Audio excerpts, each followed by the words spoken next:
Can you see us? Can you hear us? Yes. Hey, everyone. Thanks for doing this. Thanks. Leave it to you.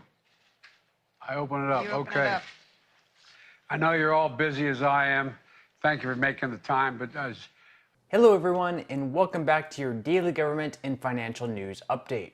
As always, I'm interested in hearing your thoughts on everything, so make sure to give this video a like, but also leave a comment giving your thoughts on everything that is currently going on. Okay, so 85% of American adults say the country is on the wrong track. As even CNN notes, it appears that increasingly the American people do not approve of what this White House is doing. According to one of Biden's economic advisors, Brian Dees, we all just need to be reminded of the historic economic progress.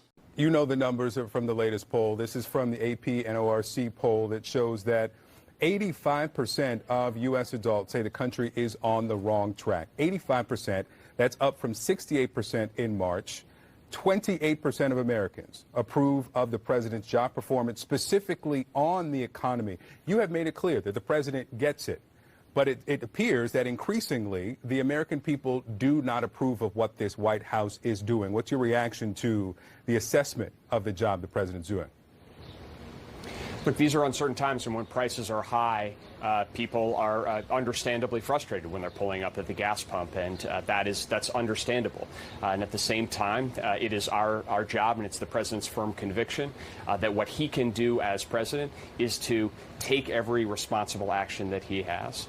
And we have, and also remind the American people that even as we go through this challenging period, even as we move through this transition, we also have made historic economic progress. And that's not to suggest that people shouldn't feel the anxiety that they feel. Of course, they do.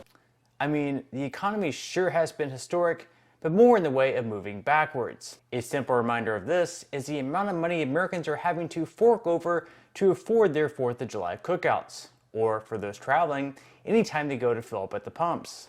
If Americans are forced to pay close to or over $5 a gallon for years to come, there could be some real issues. While it's painful now for many people, it would have an even bigger impact in the long term. And so this is yet another question Biden's economic advisor was asked. What do you say to those families who say, hey, we can't afford to pay $5 a gallon for months, if not years to come? National intelligence, they say that this could be a long war measured in years. And I think everybody understands why this is happening. But is it sustainable? What do you say to those families who say, listen, we can't afford to pay $4.85 a gallon for months, if not years. This is just not sustainable.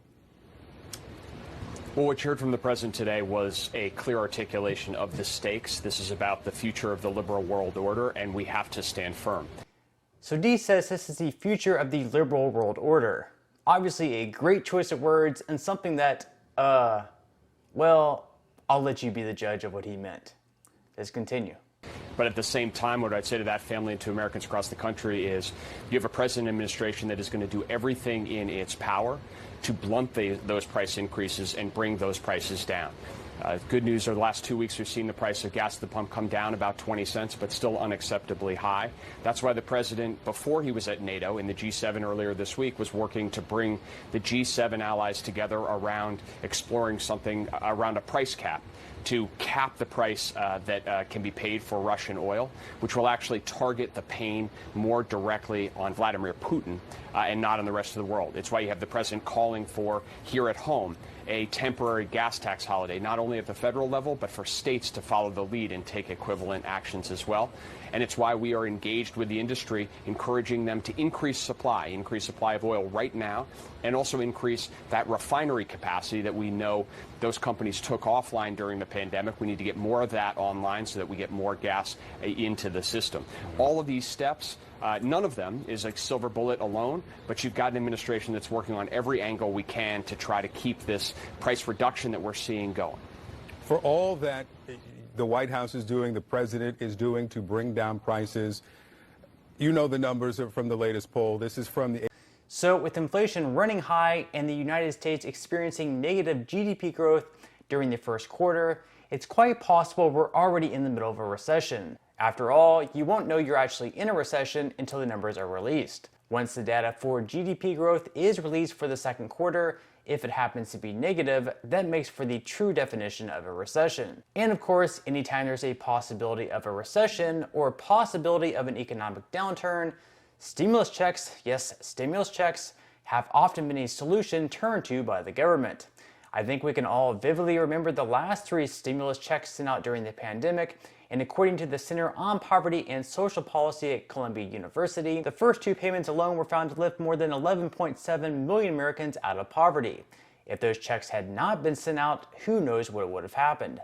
Granted, at the time, other relief was also available, including the extra amount sent to those on unemployment benefits.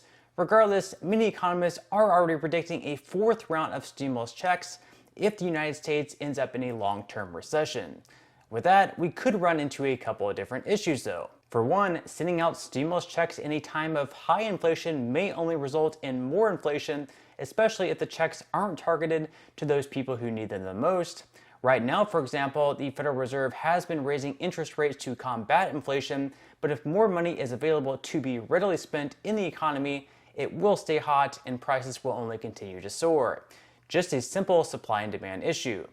Additionally, lawmakers may find it difficult to get another round of stimulus checks passed through Congress if Republicans take control in November, since Republicans will be much less likely than Democrats to approve of more relief payments.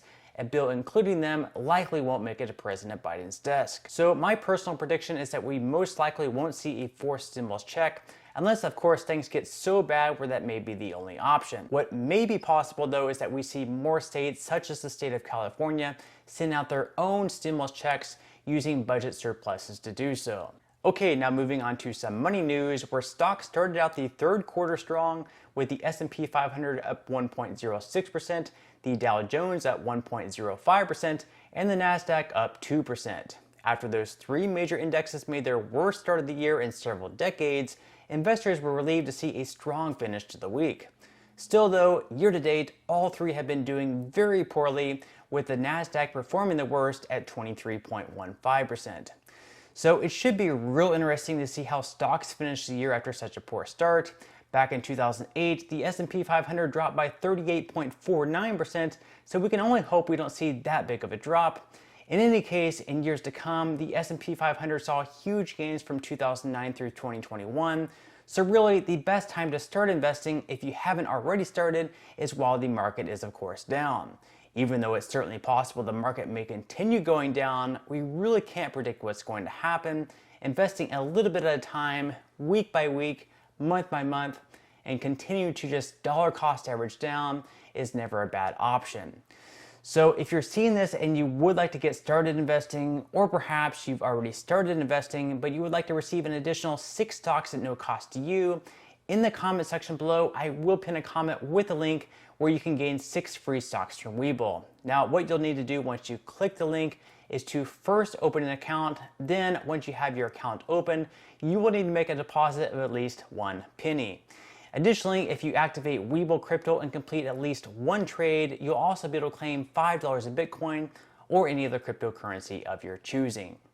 But on that note, I'm going to go ahead and wrap up this video. If you enjoyed the content in today's video and you would like to see more like it, I would encourage you to give this video a like, subscribe to my channel, and also make sure to ring the notification bell. That way you will be the very first to know when I do release future videos. And until next time, I hope you have a wonderful rest of your day and stay informed, my friends.